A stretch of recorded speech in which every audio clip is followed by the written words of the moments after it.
Hi everyone, my name is Amy, and in this video, I'll show you how to add the Popper search widget to your Blogger website. A search bar helps visitors quickly find the content they're looking for, making your website easier to navigate and more user-friendly. So let's get started. First, go to your Popper dashboard.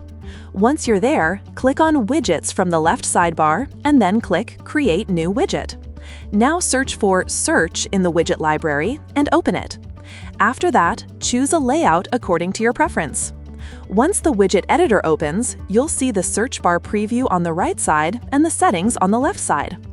In the Content tab, you need to enter the search engine ID and API key. After entering them, click Verify and Save Credential.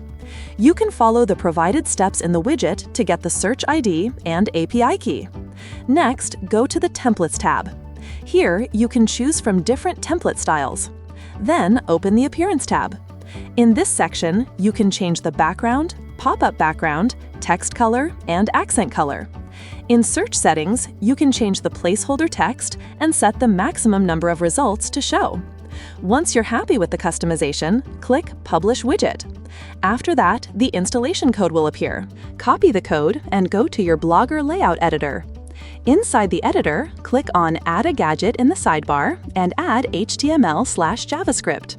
Now give a title and then paste the installation code in the content. After that, save your changes. Once your website is live, refresh the page and your widget will appear successfully. That's it for this video. I'll see you in the next one.